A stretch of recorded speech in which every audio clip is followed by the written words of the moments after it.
L'émission Philosophie de Blandine Kriégel est consacrée aujourd'hui à l'irrationnel avec le docteur Marielle David, pédopsychiatre et psychanalyste, le doyen François Guéry, philosophe, l'historien Alexandre Adler, géopolitologue et le journaliste Alexis Lacroix, directeur de Actualité Juive.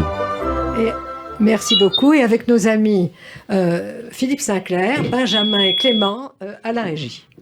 Donc, nous continuons notre investigation sur l'irrationnel, j'ai envie de dire l'irrationnel 2.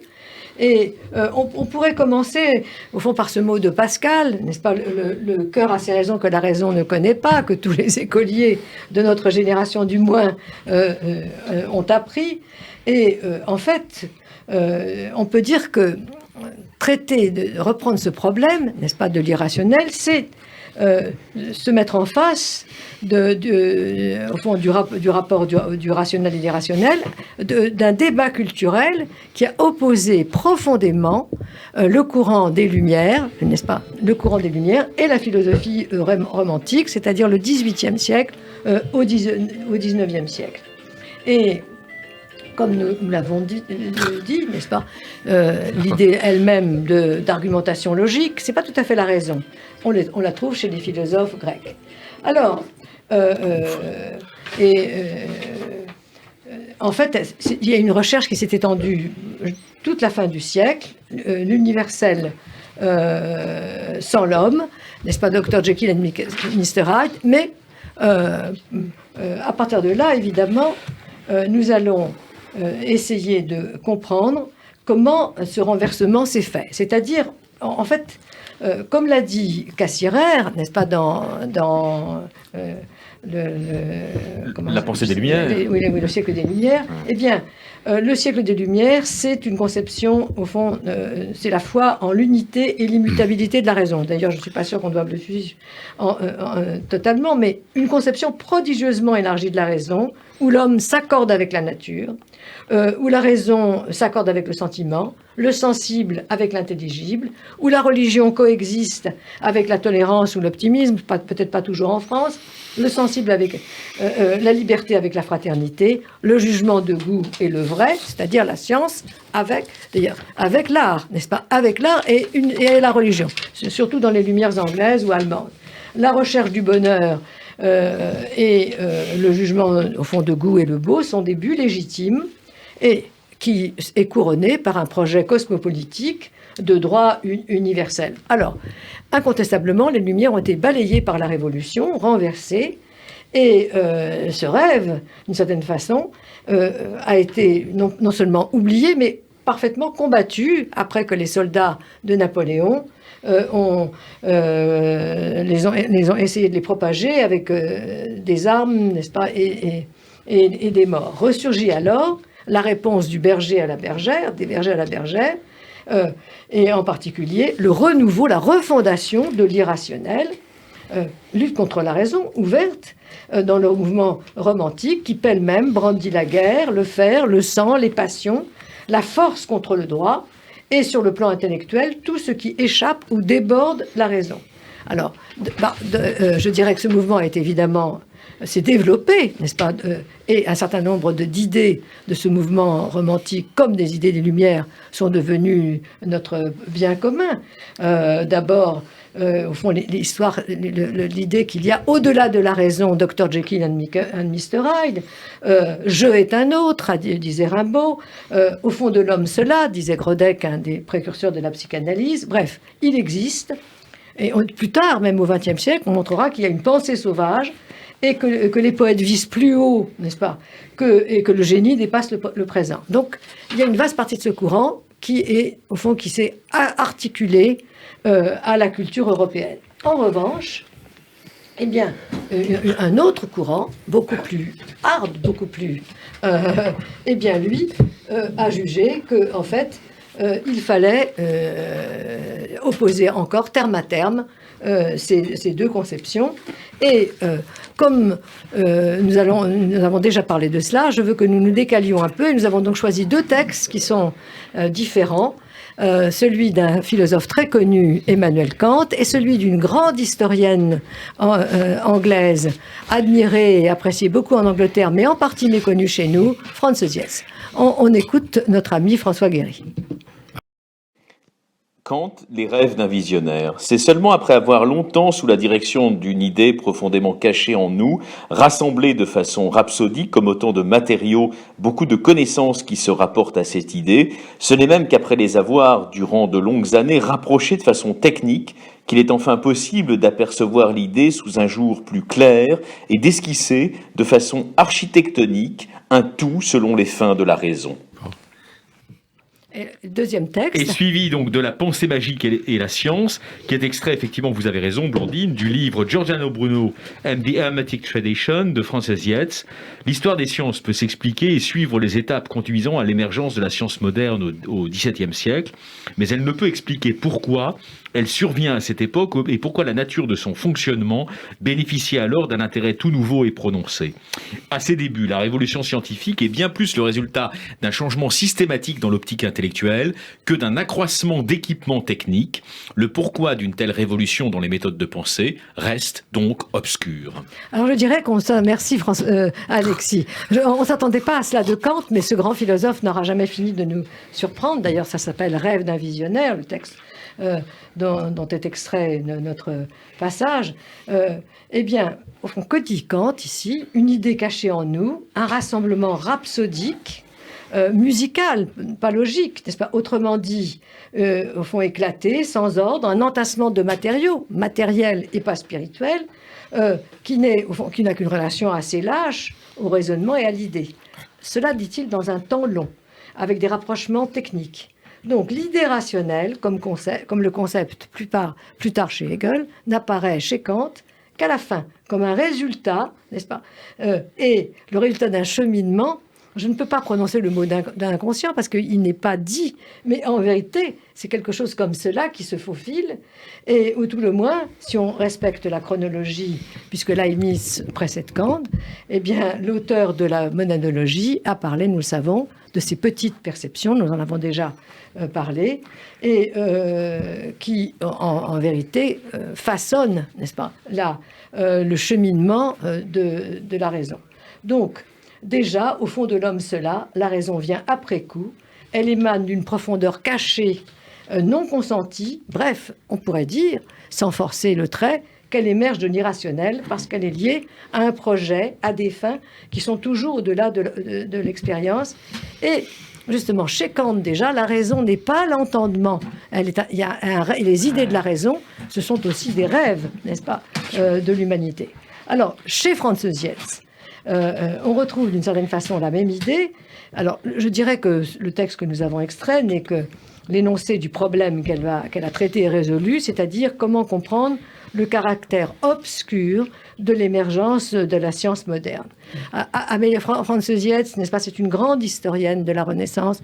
Elle faisait partie de l'Institut Warburg. Son père était architecte naval. C'est une femme extraordinaire que j'invite nos lecteurs à lire et à connaître. Et au fond, qu'a-t-elle fait de très étonnant? Elle a montré que la pensée magique de la Renaissance, que beaucoup d'historiens, et les meilleurs, Henri Gouillet, même, n'est-ce pas, notre cher Michel Foucault, avaient déclaré tout à fait opposée à la science moderne.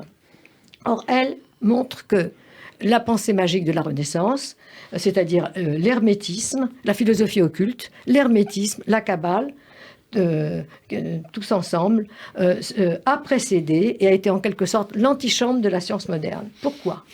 Comment? Eh bien, parce que d'abord, elle a changé, dit-elle, le rapport au savoir, le rapport de l'individu au cosmos et au savoir du cosmos et à Dieu, et qu'elle a développé la volonté de savoir, mais surtout parce qu'il y a une identité du néoplatonisme, de l'hermétisme, pardonnez-moi, et du kabbalisme, et en particulier, au fond, quelles sont les idées qui ont tellement servi à tous ceux qui se sont intéressés à cette pensée magique. Ça fait beaucoup de monde. D'abord, ça commence à la fin du Moyen-Âge, chez Raymond Lull, et ensuite ça se poursuit avec Pic de la Mirandole, Reuchlin, Shakespeare et Newton. Eh bien, trois idées fondamentales qui sont centrales dans la mécanique classique: l'héliocentrisme, la mathématisation de l'univers et l'idée d'infini. Tout ça contre la physique d'Aristote. C'est un retournement de la théorie d'Aristote qui démarre d'ailleurs à Florence. Bref, la science ressurgit, non, n'est-ce pas, d'une sorte de séparation entre la lumière et les ténèbres, de la modernité et de la traduction, mais d'un développement de la raison qui est retour, repentir, réflexion, redéploiement, beaucoup moins simpliste que l'évolutionnisme qui a régné au XIXe siècle nous l'avait enseigné. De là, évidemment, les questions qu'on peut se poser, là sur au fond le rationnel de la science, entre guillemets. Je commence par vous, Alexandre. L'introduction du néoplatonisme et de la Kabbale, qui sont au principe de la nouvelle cosmologie et de la nouvelle mécanique, ne mettent pas, si vous voulez, en opposition la religion et la science. Mieux, il est très frappant que tous les physiciens classiques, les fondateurs de la science physique moderne, Tycho Brahe, Kepler, Newton, cherchaient Dieu, n'est-ce pas, dans la nature. Et on a une connaissance qui est chargée très profondément d'aspects religieux. Alors, doit-on, voilà, ma question est très simple, est-ce qu'il faut maintenir une extranéité complète de la science et de la religion? Évidemment pas, et je suis comme vous un admirateur inconditionnel de Francis Yates, dont je pense que la compréhension de tout le grand siècle anglais, c'est-à-dire du XVIe siècle, par chance les Anglais, leur grand siècle, c'est celui de Shakespeare, ce n'est pas celui de Racine. C'est vrai. Mais en fait, de ce fait, il y a une exploration grâce à Francis Yates de ce XVIe siècle anglais, de ce XVe siècle qui le précède, qui est absolument décisif. Et puis, on sait bien que les chroniques de Shakespeare, c'est quand même l'histoire sainte des Anglais qui leur est racontée. Alors, ajoutons ceci. Nous devons beaucoup ici au Cohen Agadol, au grand prêtre, c'est-à-dire John Maynard Keynes. Keynes, vous savez, mais oui, Keynes s'écrivait d'abord, et c'est la prononciation ensuite qui s'est anglicisée, Cahan, C-A-H-A-N-E-S. Et bien entendu, Keynes est un Cohen, bien entendu, converti bien sûr à l'église anglicane, mais il ne fera aucun mystère pour dire que, exactement comme Newton, il partageait une espèce de judéo-christianisme kabbaliste. Et effectivement, Newton lui-même était évidemment tout à fait orthodoxe de l'Église anglicane, a consacré l'essentiel de ses écrits à une réflexion sur la Kabbale, l'occultisme et un certain nombre de ses problèmes. Alors nous le devons à Keynes parce que Keynes était le bursar, c'est-à-dire le trésorier de Cambridge, et donc c'est là qu'il a eu le coup de génie d'acquérir les manuscrits de Newton. Et la lecture des manuscrits de Newton nous montre... On a découvert qu'il pratiquait la chasse au lion vert, c'est-à-dire qu'il faisait de l'alchimie. De l'alchimie, bien entendu, de la Kabbale, des étymologies, de l'hébreu, bref, tout ce qui était interdit par la science officielle. Et c'est cette science officieuse qui nous a quand même donné Newton. Oui. C'est-à-dire, en fait, toute la physique moderne. Oui. Eh bien, il faut croire que quand même, les gens ont droit d'être un peu originaux. Oui. De même qu'Einstein avait une certaine originalité quand même. Et il n'était pas considéré comme absolument reif par ces maîtres de Zurich qui considéraient qu'il n'était pas assez bon en mathématiques. Merci beaucoup, Alexandre. Alors, François, oui. Par principe, n'est-ce pas, la philosophie des Grecs anciens ou la métaphysique occidentale, si l'on veut parler comme Heidegger, en fait, a célébré non pas la séparation du vrai avec le bien et le beau, peut-être avec le beau pour Platon qui dit que le poète sera couronné de laurier et reconduit à la porte de la cité, mais pas selon Aristote, puisque pour Aristote, Dieu, l'ins realissimum, a créé le monde en même temps comme vrai, comme bon et comme beau. Donc, en vérité, si vous voulez, cette séparation de la science et du vrai avec l'art et le beau, alors évidemment j'ai oublié dans ma course, là, dans ma relation, la morale, cette séparation, on la retrouve par exemple chez Schopenhauer, dans Le Monde comme volonté et représentation, il met en majesté, n'est-ce pas, l'art, et d'ailleurs c'est un philosophe très doué, Schopenhauer, et c'est un plaisir de le lire, même si on ne le suit pas complètement. Mais est-ce qu'il faut, alors voilà ma question François, est-ce que vous estimez qu'on doit séparer complètement l'art et la religion de la science, et d'ailleurs, en chemin faisant, renoncer à la morale, parce que par-delà le bien et le mal, on laisse aussi en plan la morale. Qu'est-ce que vous en pensez, François? Alors, on en avait longuement discuté avec Didier Delol, puisque c'est effectivement une question de savoir si la connaissance est damnée. Oui. C'est un péché. Oui. Alors la réponse est très simple, malgré tout, elle est dans la Genèse. Ce qui est interdit, c'est effectivement la connaissance du bien et du mal, c'est-à-dire l'idée que chacun aurait sa propre définition et sa propre loi qu'il ne partagerait pas avec d'autres, ça c'est d'accord. Donc c'est à Dieu de fixer ce qui est bien et ce qui est mal.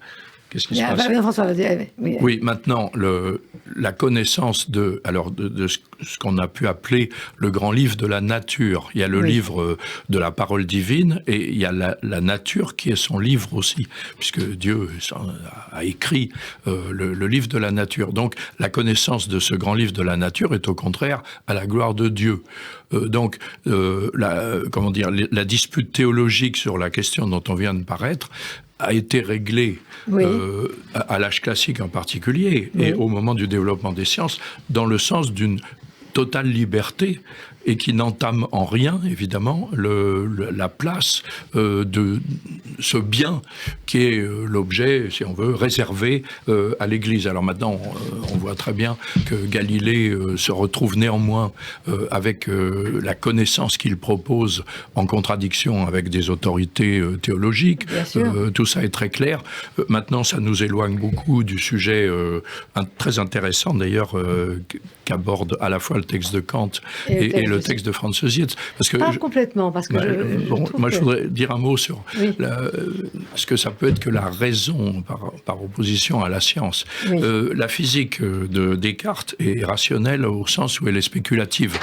Il invente. Mais il invente en raisonnant. Alors l'idée qu'a développée Kant sur la base du succès de Galilée est tout autre. Il ne faut pas déduire. La déduction ne parvient pas à une connaissance. Et là, on a quelque chose que Franz Sietz souligne, à savoir que on ne peut pas se contenter de déduire en science, ce n'est pas une construction rationnelle libre, mais il faut la soumettre au verdict d'une expérimentation. Absolument. À savoir celle que Galilée, par exemple, a mise au point en faisant glisser des sphères, etc. Donc, ce que dit Franz Sietz, ce n'est pas que l'expérimentation ne joue aucun rôle. C'est qu'elle ne joue pas le rôle d'une vérification d'un élément qui serait purement rationnel. En fait, on peut tout aussi bien soumettre à des vérifications une autre spéculation, si je puis dire. Et c'est le cas, effectivement, de toute cette cabale qui a inspiré tous les auteurs de la Renaissance et de l'âge classique, etc. Marielle, je vais vous interroger sur autre chose. On peut lui passer. Est-ce qu'à votre avis, cette découverte de l'inconscient, n'est-ce pas, a des précédents que vous auriez repérés comme psychanalyste et ami des philosophes dans la philosophie classique? Est-ce qu'elle en a? Oui, je pense que le premier à avoir parlé de l'inconscient, c'est Leibniz. Oui. Mais si on veut revenir sur toute la discussion qu'on a là en ce moment et qu'on veut y montrer quelque chose qui aurait à voir avec la psychanalyse, c'est que en vérité, il faut penser les phénomènes humains de la naissance à l'âge adulte. Bon. Ce qui se passe, j'essaie de l'expliquer pour un bébé, c'est qu'il va avoir des petites perceptions. Oui. On reprend là le terme de Leibniz, qui est excellent. Des petites perceptions qui vont le rassurer, qui vont l'envelopper, qui vont le sécuriser. Bon. Et puis quand il va grandir, ces petites perceptions, cette nature qu'on pourrait s'expliquer scientifiquement, qu'il faut comprendre comment, pourquoi est-ce que la physiologie permet ces perceptions, c'est très important, va être perdue. Ça va être perdu parce qu'il va grandir, et donc ce premier objet est perdu. Et c'est à partir de la perte de ce premier objet que va se créer l'idée de Dieu. Et on sait aujourd'hui, et vous mieux que personne, que cette idée de Dieu va filer dans le théologico-politique. Vous voyez ? Mais ce qu'il faut comprendre, c'est que c'est à partir de la perte, et donc il y a un statut qui a été un statut articulé au corps, mais qui va devenir au contraire l'essence du spirituel. Oui. Et après, est-ce qu'on l'accepte ou pas comme essence du politique? Voilà. Merci infiniment. C'est très intéressant, Marielle. Alors, la question que je vais vous poser, Alexis, elle est très, très simple. On est sorti, n'est-ce pas, tout le monde en est bien d'accord aujourd'hui, de ce qu'on a appelé, au fond, les illusions du progrès, par les désillusions du progrès. Mais est-ce qu'il faut pour autant renoncer aux sciences et au fond, des logiques de rationnel et de rationalisation. Ou encore, est-ce qu'il y a une possibilité, au fond, de trouver un accord, n'est-ce pas, entre des mouvements culturels qui ont été ennemis, c'est-à-dire les Lumières et le romantisme, et si c'est le cas, sur quoi, au fond, cette réconciliation peut-elle se fonder ou a-t-elle achoppé? Vous me donnez le rôle, en fait, de l'arbitre et du go-between dialectique de l'émission, c'est ça? J'ai encore une autre question que je vous poserai. Allez-y. Allez-y. Peut-être deux pistes que vous avez vous-même évoquées tout à l'heure, Blandine Kriegel. Première piste, penser, comme l'a fait d'ailleurs Emmanuel Kant, mais il y a une postérité très importante, de gens qui ne sont pas des ennemis de la raison, mais qui pensent le fait que la raison n'est pas réductible à l'entendement. Autrement dit, la raison plonge ses racines aussi dans de l'irrationnel, ce qu'on appellerait aujourd'hui de l'imaginaire en anthropologie. Ça, c'est la première chose. Et la deuxième chose, c'est effectivement, il y a un imaginaire de la raison. Et la deuxième chose, c'est que la science d'aujourd'hui, loin d'être seulement ce qu'on peut dénoncer, d'ailleurs à juste titre, on parlait de l'école de Francfort dans la précédente émission, loin d'être seulement une sorte de bras armé de la technologie planétaire, est aussi un art. C'est-à-dire que cette science tâtonne dans la recherche vers la vérité, et généralement elle tâtonne aussi grâce à des esprits, des grands esprits. Vous avez cité Tycho Brahe, vous avez cité Kepler, Newton, mais Alexandre Adler a cité Einstein à juste titre, de grands esprits qui ont des visions. Alors justement, c'est le lien... Einstein et Niels Bohr. Et Niels Bohr, c'est le lien qui peut exister entre la science au sens le plus exact du terme, là nous sommes au cœur du domaine des sciences exactes, avec la physique de Niels Bohr ou d'Einstein, et les visions. Et ces visions, évidemment, elles empruntent à cette espèce de substrat imaginaire que la Kabbale, que l'hermétisme chrétien de l'époque de la Renaissance ont exploré en leur temps. Et donc un vrai scientifique, loin d'être seulement quelqu'un qui applique des protocoles scientifiques comme on l'explique aujourd'hui, dans une démarche étroitement industrielle, devrait être un visionnaire. S'il n'est pas un visionnaire, il n'est pas un vrai scientifique à cette aune, vous voyez ? Alors, donc, ma deuxième question, c'était, doit-on, au fond, se résoudre à la partition ou à la séparation? C'est-à-dire, au fond, on ne peut pas dire que le mouvement des Lumières a mal fini. En fait, il a été brisé par cette grande fracture historique, n'est-ce pas, qu'a été la Révolution. Il a été renversé par la Révolution conservatrice, et qui a mis effectivement tout du côté de la force, du fer et du sang, l'animalité, la barbarie. Et en jetant à bas le droit, n'est-ce pas, le droit et la force. Je suis très frappée, par exemple, que dans cette dispute qui est opposée, si vous voulez, à la fin du 19e siècle, les Français et les Allemands, eh bien, ceux qui ont décrit par avance ce qui allait se passer en Europe, ce sont les professeurs de droit et de philosophie et les historiens en Alsace-Lorraine. Tous ont vu, n'est-ce pas, absolument ce qui se prête. Alors, voilà ma question. Est-ce que le temps n'est-il pas aujourd'hui de trouver une voie moyenne, n'est-ce pas, une voie moyenne qui permet de donner sa place, c'est-à-dire au lieu de les opposer, comme on l'a fait par le passé, de donner sa place à la science, qu'il ne faut pas jeter aux orties, puisqu'elle nous a apporté à la fois la prospérité et l'allongement de la vie humaine, à la religion et à l'art, n'est-ce pas? Et j'ajouterais au droit, parce que le droit a disparu dans la mêlée. Est-ce que nous en sommes... Est-ce que vous pensez que ça va se faire ou non, cher Alors, Alexis? je suis plus optimiste que vous. C'est la voie médiane, au fond, que nous recherchons tous quand nous sommes des rationalistes modérés. Alors après, ça a des déclinaisons politiques, n'entrons pas dans les détails. Plutôt ouvert. Moi, je ne suis pas une rationaliste. Oui, modéré, ouvert et modéré. Après, c'est des déclinaisons politiques, n'entrons pas dans les détails. Mais effectivement, c'est la voie médiane. Et c'est la voie de la République, en fait, historiquement. Alors, qu'est-ce que ça veut dire aujourd'hui ? Ça veut dire sans doute, effectivement, chercher la vérité du côté de ces pensées qu'explore depuis longtemps notre ami François Guéry dans son œuvre, c'est-à-dire les pensées qui ont essayé de reprendre la promesse trahie des Lumières au moment où elle a été trahie, c'est-à-dire au mauvais embranchement. Et donc de remonter au nom d'une critique romantique des Lumières, vers le moment où cette promesse a été abandonnée. En réalité, ce n'est pas uniquement la révolution conservatrice allemande qui a assassiné cette promesse. C'est aussi la dynamique même du rationalisme moderne qui l'a, en quelque sorte, étouffé, sous ce qu'on appelle le scientisme aujourd'hui. Et donc, c'est au 19e siècle que ça se produit. Et donc, effectivement, je pense, de ce point de vue-là, qu'il y a une paradoxale modernité de la pensée d'un Adorno, par exemple, lorsqu'il disait qu'il fallait jouer la pensée romantique contre la pensée des Lumières pour retrouver les promesses trahies des Lumières. C'est sans doute notre programme d'aujourd'hui. Et je crois, Blandine Kriégel, je crois qu'il a été... Je termine juste ma phrase. Alors, vous me contesterez après, il n'y a aucun problème. Et je crois que ce programme a été quand même assez largement entamé aujourd'hui. Écoutez, moi je vais vous dire, je vais laisser la parole à la fin à Alexandre, ils ont été lâches et, insensés et ignorants. Voilà, Alexandre. Adorno, d'abord, pour moi, c'est un pays parce qu'il a passé les 2 dernières années de sa vie en Engadine. Dans l'Engadine. Il s'était réfugié là-bas, dans une petite auberge que je connais.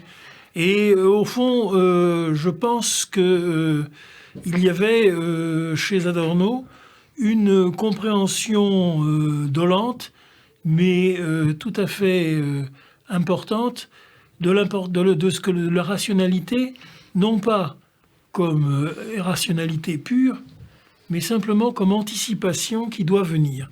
C'est-à-dire une ouverture vers le futur. Et pour véritablement me faire interdire de cette émission pour la suite, je vais vous donner un exemple. C'est évidemment les apparitions de Fatima. Au Portugal, en pleine guerre où les